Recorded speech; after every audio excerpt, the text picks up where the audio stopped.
오늘 함께 말씀 보도록 하겠습니다. 사무엘상 7장의 말씀을 함께 보도록 하겠습니다. 사무엘상 7장 3절부터 12절까지 말씀을 함께 교독하도록 하겠습니다. 사무엘상 7장 3절부터 12절까지 말씀을 함께 교독합니다. 제가 먼저 읽겠습니다. 사무엘이 이스라엘 온 족속에게 말하여 이르되 만일 너희가 전심으로 여호와께 돌아오려거든 이방 신들과 아스다롯을 너희 중에서 제거하고 너희 마음을 여호와께로 향하여 그만을 섬기라. 그리하면 너희를 블레셋 사람의 손에서 건져내시리라.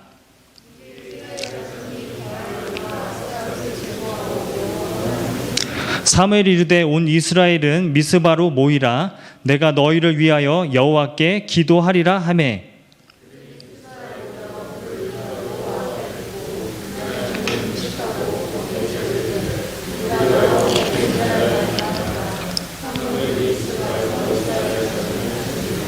이스라엘 자손이 미스바에 모였다 함을 블레셋 사람들이 듣고 그들의 방백들이 이스라엘을 치러 올라온지라. 이스라엘 자손들이 듣고 블레셋 사람들을 두려워하여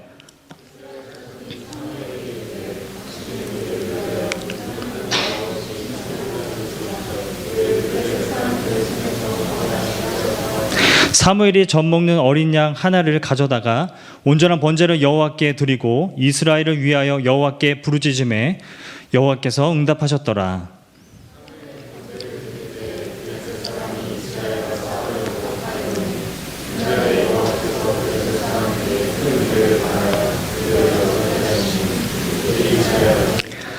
이스라엘 사람들이 미스바에서 나가서 블레셋 사람들을 추격하여 벳갈 아래에 이르기까지 쳤더라. 사무엘이 돌을 취하여 미스바와 센 사이에 세워 이르되 여호와께서 여기까지 우리를 도우셨다 하고 그 이름을 에베니사이라 하니라. 아멘. 오늘 사무엘상 7장 말씀을 가지고 공동체에 실망한 당신에게라는 주제로 함께 말씀을 전하도록 하겠습니다. 저는 오래전부터 이제 많은 청년들이 교회를 떠나고 있다라는 그런 뉴스나 그런 기사들을 자주 접할 때가 많았습니다. 여러분, 지난해에 청년들 1000명을 대상으로 해서 학원 복음화 협회 통계 조사가 발표가 되었었는데요. 많은 청년들이 교회를 떠나고 있는 이유에 대해서 그 설문조사를 한 결과였어요. 그런데 그런 이유들이 있었습니다. 목회자의 부정부패, 그리고 강요하는 어떤 교회 문화, 그리고 부정한 그런 체제와 이런 시스템들, 이런 것들이 이유이기도 했지만 가장 많은 이유가 응답자의 34%가 대답을 했는데 이것이었습니다. 공동체에 대한 회의감이 들어서였어요. 제가 이 결과를 딱 보는데 숨이 탁 막혔습니다.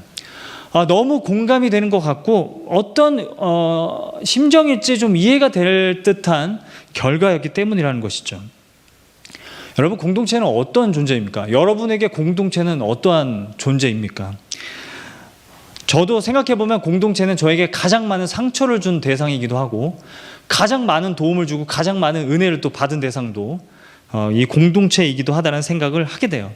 교회 공동체든 어떤 직장 공동체든 어떤 공동체든 상관없이 공동체는 항상 우리들에게 가장 많은 또 상처를 주기도 하고 은혜를 주기도 한다라는 거예요.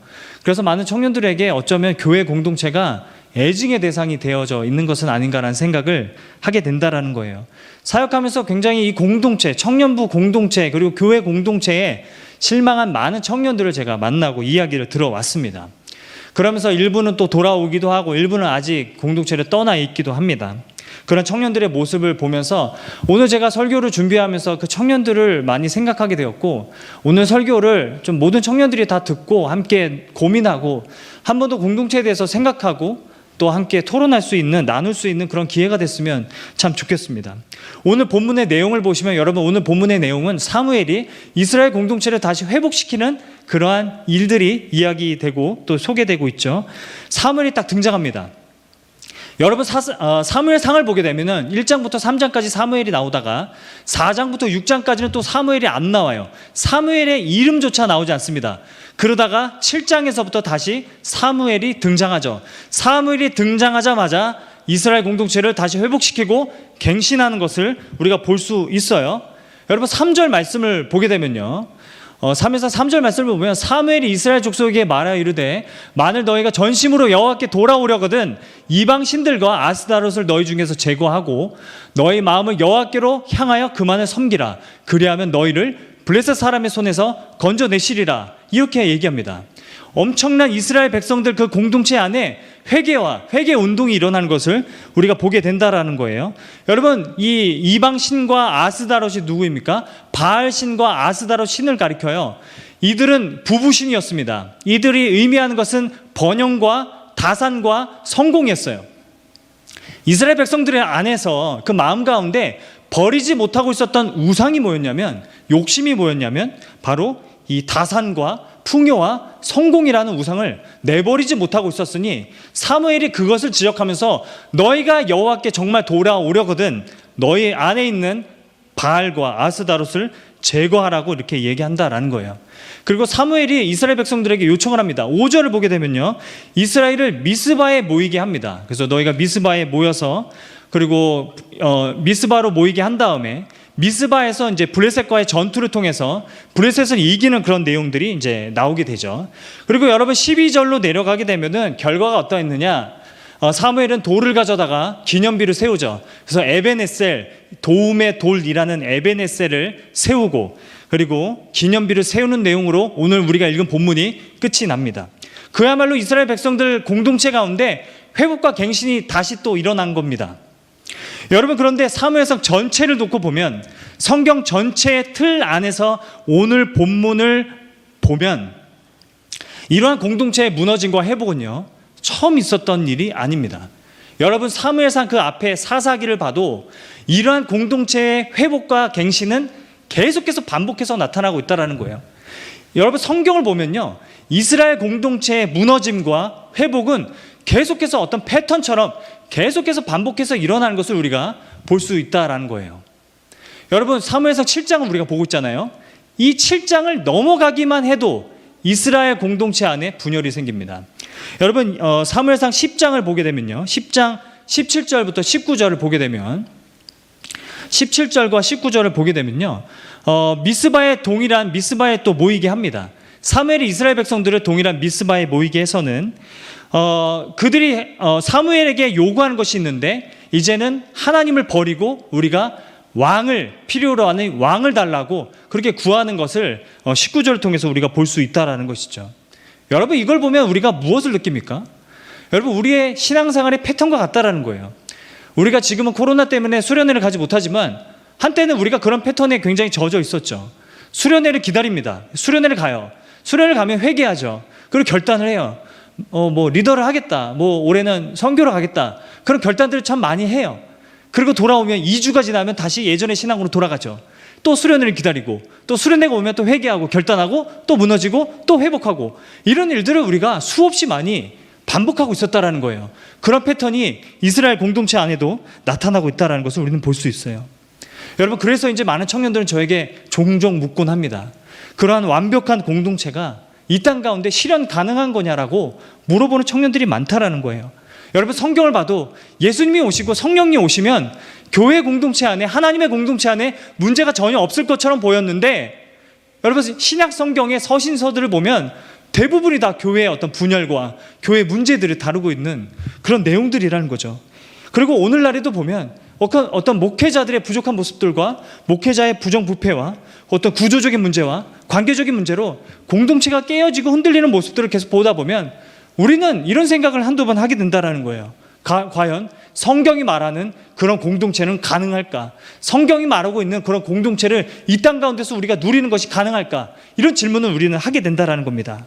그런데 오늘 저는 우리가 함께 한 가지는 좀 우리가 짚고 넘어갔으면 하는 부분이 있어요. 그것이 무엇이냐면, 사람들마다 공동체에 대해서 생각하는 의미가 다를 수 있다는 점입니다. 여러분, 공동체가 뭡니까? 여러분, 공동체는 어떤 집단, 무리들, 단체, 사람들이 모여있는 곳을 공동체라고 부를 수도 있지만, 보편적으로 가지고 있는 어떤 특정 정신을 가리키는 단어로 쓰이기도 한다라는 것이죠. 요즘 가짜 사나이가 굉장히 인기를 끌고 있죠. 저 이거 절대로 안 보겠다고 했는데 이근대위가 선전하는 CF를 보고 이게 뭔가 싶어가지고 그 CF를 보다가 또 가짜 사나이를 계속 이렇게 보고 지난 것도 다 보고 있습니다. 어저께도 보고 그렇게 했어요. 뭔가 막 이 가짜 사나이에 지원하고 싶다라는 생각이 막 들 정도였습니다. 물론 이제 실제로 지원할 건 아니지만 왜 내가 왜 군복무를 그렇게 편안하게 했을까라는 생각도 하게 돼요. 왜 그러냐면 뭔가 거기서 느껴지는 어떤 연합, 하나됨, 전우애 이런 거를 막 느껴보고 싶은 거예요. 여러분 코로나 때문에 우리가 모이지 못하니까 막 그런 걸 막 느껴보고 싶다라는 열망이 막 내 안에서 막 자라나는 것을 막 볼 수 있게 되었어요. 우리가 아무리 개인주의 사회에 살다고 하지만 그래도 사람들의 마음 가운데는 뭔가 이 끈끈함, 하나됨, 연합 이런 거에 대한 열망이 굉장히 크다라는 것을 알게 됩니다. 그래서 가짜 사나이에 대한 열광이 있는 것 같아요. 자꾸 이제 복음적으로 바라보고 성경적으로 자꾸 가짜 사나이를 막 분석하려고 하는 거죠. 어떤 물통에 이제 들어가서 숨 참는 그런 훈련을 하는 장면이었는데 딱 훈련관이 딱 그런 얘기를 하는 거예요. 여기에 의료진들도 있고 너희를 살려줄 사람들 많아. 너희 안 죽어. 괜찮아. 막 그 말에 막 전율을 느끼고 막 은혜를 받고 이거 너무 복음적인 거 아닌가 막 우리 교회에서 뭔가 막 단기 선교로 가면 이렇게 훈련해야 되는 거 아닌가 막 그런 생각 막 혼자 하면서 이제 잠을 들었어요. 여러분 만약에 어떤 해병대나 UDT 해병대를 예를 들자면 해병대 공동체라는 말을 쓰면요. 지금 해병대로 군 복무하고 있는 사람들의 그 모임을 해병대 공동체라고 얘기할 수도 있지만 전역은 했지만 해병대 정신을 가지고 살아가는 사람들의 어떠한 마인드를 해병대 공동체라고 얘기할 수도 있는 겁니다. 여러분 공동체라는 말은 집단을 가리키기도 하지만 어떤 공유된 마인드를 가리키고 어떤 라이프 스타일을 가리키는 용어이기도 하다라는 것이죠. 결론부터 말씀드리자면 성경이 말하는 공동체의 의미는 집단이 아니라 공동체적인 삶을 가리킵니다. 공동체적인 라이프 스타일을 가리킨다라는 것이죠. 여러분 헬라어로 코이노니아, 라틴어로 커뮤니타스, 커뮤니티에 파생된 어원 이런 것들을 보면 다 공동체적인 삶을 가리키고 공동체적인 마인드를 가리키는 용어라는 것이죠. 그래서 여러분 공동체를 세우라는 하나님의 말씀은 어떤 의미냐? 자기중심성이 강한 이 시대 가운데서 너희가 공동체적인 마인드로 살아가라는 말씀입니다. 공동체적인 마인드로 자기중심성을 버리고 하나님을 바라보며 주변 사람들을 바라보며 살아가라는 그런 명령이라는 것이죠. 오늘날 우리가 살아가는 시대를요 뭐라고 부르냐면 초개인주의 시대라고 부릅니다. 여러분 개인주의란 말은 원래 중립적인 단어여서 이게 부정적이지 않습니다. 이 집단주의에 이제 반대되는 말이기도 하죠. 집단주의는 옳고 그름의 기준이 집단에게 있다는 말이고 개인주의는 옳고 그름의 기준이 개인에게 있다는 말입니다. 집단주의는 정체성을 집단 안에서 찾아야 한다는 말이지만 개인주의는 내가 정체성을 찾고 내가 정체성을 선택할 수 있다는 말이라는 것이죠. 그래서 오래전부터는 국가와 마을과 가정 안에서 정체성을 찾았지만 개인주의 사회가 되면서 사람들은 내가 정체성을 결정하고 내가 정체성을 선택하게 되었다라는 거예요. 여러분 개인주의를 제가 생각할 때 가장 잘 보여주는 한 노래가 있어서 가사를 소개해 드리려고 해요. 저희 집에 있는 애기들도 잘 알고 있는 노래입니다. 한번 가사를 들어보세요. 오늘 밤 산에 덮인 눈이 하얗게 빛나 발자국 하나 보이지 않아 고립된 왕국 그리고 난 그곳에 여왕이 된 것만 같아 내 안에 폭풍처럼 바람이 울부짖네 숨길 수 없었어 하늘은 알아주겠지 그들을 받아들이지 마 그들에게 보이지 마 항상 그랬듯이 언제나 착한 아이여야 해 숨겨 느끼지 말고 그들이 알게 해서는 안 돼 하지만 이제 모두가 알아버렸는걸 Let it go, let it go 더 이상 참을 수 없어 Let it go, let it go 뒤돌아서 문을 닫아버려 추위 따윈 두렵지 않다네. 여러분 이게 개인주의라는 거예요. 내가 정체성을 결정하고 내가 정체성을 내가 찾을 수 있다라고 보는 게 개인주의라는 겁니다. 이건 나쁘지 않아요. 중립적인 단어예요. 그런데 여러분 초개인주의, 하이퍼 개인주의는 어떤 것이냐면 이거에서 더 넘어갑니다. 하이퍼 개인주의, 그러니까 초개인주의는 어떤 것을 가리키냐면 나밖에 모르는 거예요. 그냥 자기 만족, 성취에 몰입해서 살아가는 현상을 가리킵니다. 개인주의가 지나쳐서 나밖에 모르는 겁니다. 자신 말고는 어떤 사람도 신뢰하지 못하는 거예요. 나 말고는 주변에 있는 사람들을 신뢰하지 못하는 겁니다. 그러니까 어떤 현상이 일어나냐면 자꾸 다른 사람과 나를 비교해요. 자꾸 다른 사람과 나를 비교하면서 살아갑니다. 그래서 내가 어떤 자격이 있는지, 내가 사랑받을 자격이 있는지, 사랑할 수 있는 자격이 있는지를 생각하면서 자격을 채우고 그렇게 살아가는 것이 초개인주의 시대에서 나타나는 현상이라는 거예요. 사람은 본래 끈끈한 걸 원해요. 함께 연합되고 하나 되고 친밀하게 솔직하게 투명하게 살아가기를 원해요. 그런데 그러한 욕구들을 다 억누르면서 자기 어떠한 성취와 이런 것들에 몰입해서 살아가다 보니까 열심히 사는데 허무한 겁니다. 열심히 사는데 공허한 겁니다. 그게 초개인주의 시대의 특징이라는 거예요. 그래서 이런 사람들을 잘 표현해 주는 말이 있는데 바로 뭐냐면 공허한 과잉 성취자들이라는 표현이에요. 저는 송지수 목사님하고 늘 이렇게 함께하고 친밀함을 많이 쌓고 싶어요. 정말 이건 진심입니다. 그런데 요즘 가만 보니까 저 빼고 혼자 운동을 가는 거예요. 그래서 어디 간다 싶으면 다 운동가 있고 저 빼고 운동을 가는 겁니다. 여러분 놀랍지 않으세요? 저는 배가 이렇게 나오고 있는데 혼자 자기만 몸짱 되겠다고 자기만 살겠다고 이렇게 운동을 하고 있는 거예요. 그래서 막 단백질 보충제도 사고 막 부스터 이런 거 사고 저랑 같이 운동할 때는 그런 거 안 샀거든요. 그래서 혼자 몸짱이 되려고 그렇게 운동하는 모습을 본다라는 거예요. 그래서 참 보면서 초개인주의다라는 생각을 했어요. 그래서 오늘 밤에 같이 영화를 보러 가기로 했습니다. 여러분 에베소서 4장 3절 말씀을 보게 되면요 이런 말씀이 나옵니다. 성령이 하나 되게 하신 것을 너희가 힘써 지켜라. 성령이 하나 되게 하신 것을 너희가 힘써 지켜라. 여러분 잘 보세요. 잘 보세요. 하나 되도록 힘써라가 아니라 하나 되게 하신 것을 힘써 지키라고 이야기합니다. 하나 되게 하신 그것을 힘써 지키라고 얘기합니다.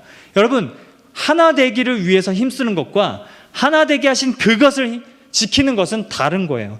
예를 들면 이런 거죠.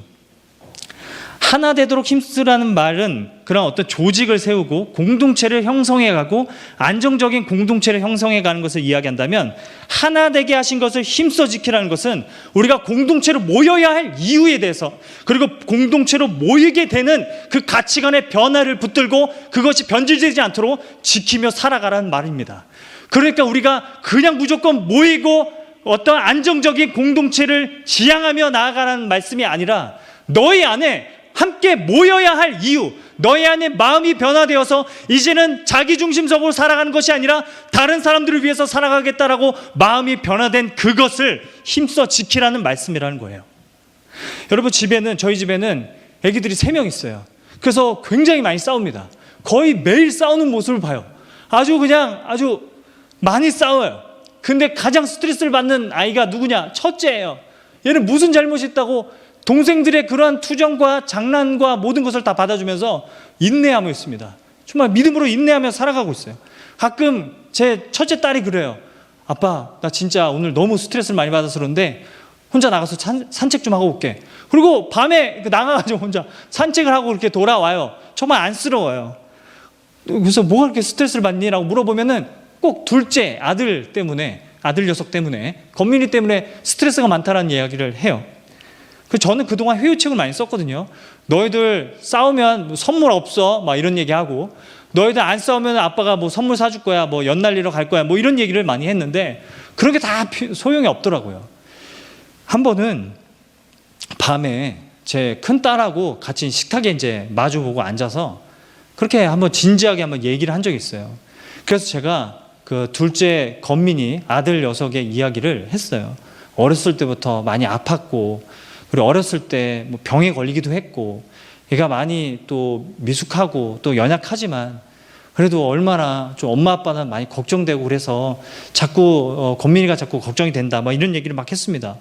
그날 그 얘기를 듣다가 첫째 딸이 소연이가 막 눈물을 막 흘리는 겁니다. 그래서 왜 우냐고 물어봤더니 동생이 불쌍하다는 거예요. 여러분 그 다음날 첫째 딸의 태도가 바뀌었어요. 그래서 막 잘 챙겨주고 막 그러는 겁니다. 제가 그 아들 녀석을 막 혼내려고 해도 첫째 딸이 저를 막아서고는 저에게 이제 귓속말로 아빠 그러지 마 불쌍하잖아 불쌍한 애잖아 라고 그렇게 얘기를 한다는 거예요. 정말 첫째가 너무 대견스러웠다라는 거예요. 여러분 이게 뭐예요? 하나 될 이유에 대해서 분명히 알고 마음의 변화를 통해서 그 변화된 마음을 힘써 지키는 것이 하나님께서 우리들에게 말씀하시는 공동체를 세워가고 공동체로 모이라는 말씀의 중요한 요지라는 것이죠. 성령이 하나 되게 하신 것을 힘써 지키라는 말씀은요, 공동체가 더 끈끈해지도록 조직을 완벽하게 결성하고 체제를 완벽하게 구축하라는 말씀이 아니라 성령이 변화시킨 그 믿음을 너희가 지키고 성령이 변화시킨 그 가치관을 너희가 지켜야 한다. 그 가치관이 변질되지 않도록 해야 된다. 자기중심성으로 빠지지 않도록 그 마음을 지켜야 한다라는 말씀이라는 거예요. 여러분, 예전에는 우리가 다 괜찮은 사람인 줄 알았지만 우리가 죄인임을 우리는 깨달았습니다.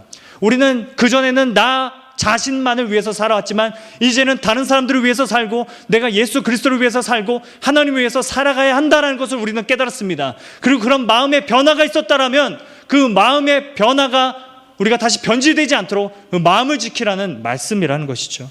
마음과 변화된 가치관을 붙들고 살아가라는 것이 우리가 공동체로 힘쓰고 공동체로 함께 모이라는 말씀의 중요한 본질적인 의미라는 것입니다. 그래서 교회는요, 모이게 힘쓰기보다 더 먼저 해야 될 것이 무엇이냐면 복음으로 각 사람이 이 마음의 변화가 있기를 위해서 힘써야 하는 것이죠. 그런데 여러분, 현대교회는 뭐예요? 두 가지를 바꿔버렸습니다. 두 가지의 순서를 바꿔버렸습니다. 여러분, 복음으로 각 사람이 변화되고 각 사람의 가치관이 변화되고 성경적인 가치관이 무엇이고 성경적인 가치관은 마음이 변화되어서 살아가는 그런 신앙적인 삶이 무엇인지를 깨닫기 전에 무조건 모이고 무조건 모이게 힘쓰라고 그것을 강요해 왔다라는 것이죠. 여러분, 그래서 세속적인 가치관을 그대로 가지고 변화되지 않는 마음을 그대로 가지고 모이고 있다 보니까 아무리 모이려고 힘쓰고 아무리 우리가 친밀하게 그렇게 신앙적으로 교제하려고 힘써도 몸부림쳐도 그냥 세속적인 그런 가치관을 다 갖고 있는 상태로 그냥 세상과 전혀 다를 게 없는 그런 모임으로 빠지는 경우가 많다라는 것입니다. 여러분, 이것이 왜 이런 일들이 일어났느냐? 이것은 다 교회를 성장시키려고 했던 마음들, 교회를 집단으로 오해하고 공동체 조직으로 오해해서 어떻게 하면 교회를 성장시킬까, 어떻게 하면 교회를 많은 사람들을 모을 수 있을까에 집중했던 결과라고 저는 생각합니다. 각 사람이 복음을 통해서 가치관이 변화되어져서 내가 나만을 위해서 사는 것이 아니라 이제는 다른 사람들을 위해서 살고 하나님을 위해서 살겠다는 그 마음의 변화가 일어나는 것에 우리가 힘쓴 것이 아니라 그냥 모이고 함께 모여서 많은 사람들이 모이는 것에만 우리가 힘써온 결과였다라는 것이죠. 여러분, 오늘 본문 6절을 한번 보세요. 사무엘상 7장 6절 한번 보시면 여러분, 이스라엘 백성들이 미스바로 다시 모이게 됩니다.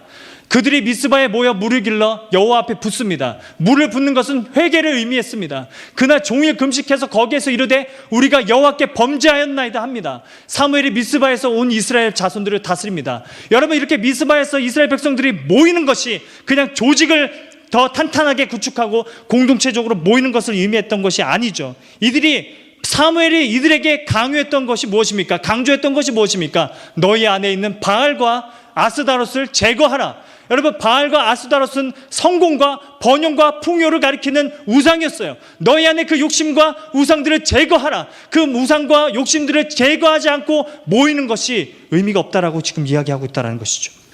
너희 안에 있는 자신을 생각하는 그 성공과 자신의 성공과 자신의 번영만을 생각하는 그 마음들을 너희가 제거해버리라.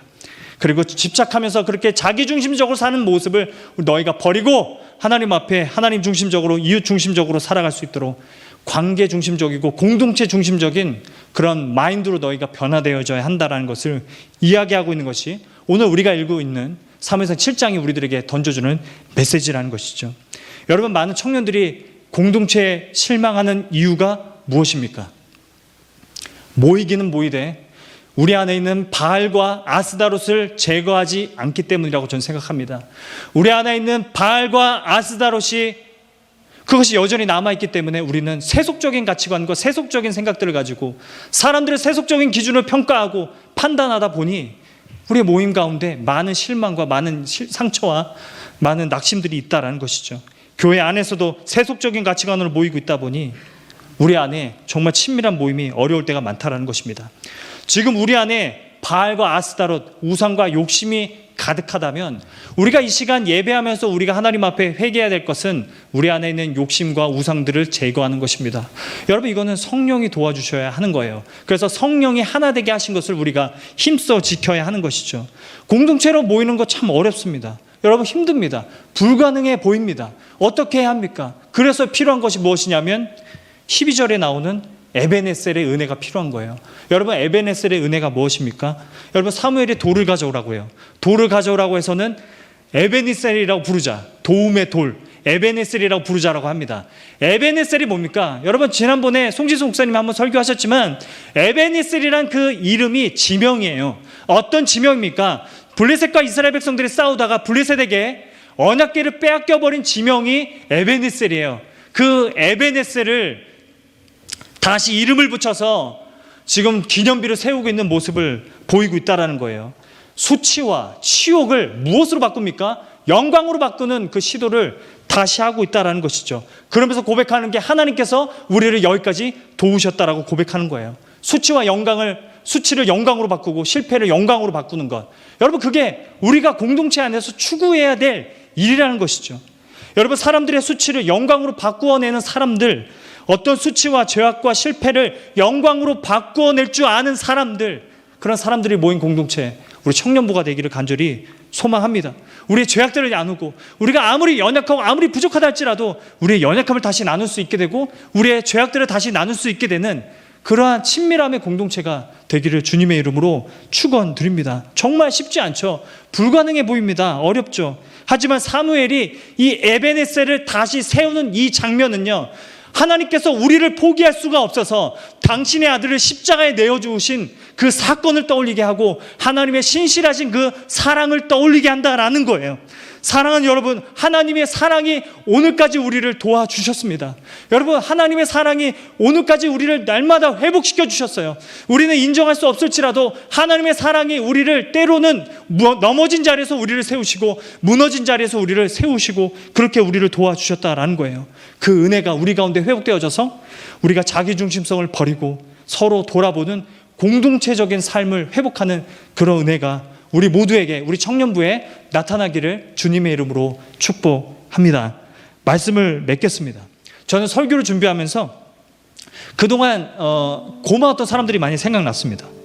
제가 청년 때 청년부에 처음 와서 어쩌다가 이제 실수로 수련회를 따라가 버리게 되었습니다. 수련회 가는 버스인지 모르고 사실 알았지만 타고 그렇게 수련회를 가서 복음을 듣게 되고 은혜를 받아버려서 그때 자기중심적으로 살아왔던 그 모습들을 회개하고 하나님 앞에 이제는 내가 예수 그리스도를 위해서 살고 다른 사람들을 위해 살겠습니다라고 고백했던 그때가 떠올랐습니다.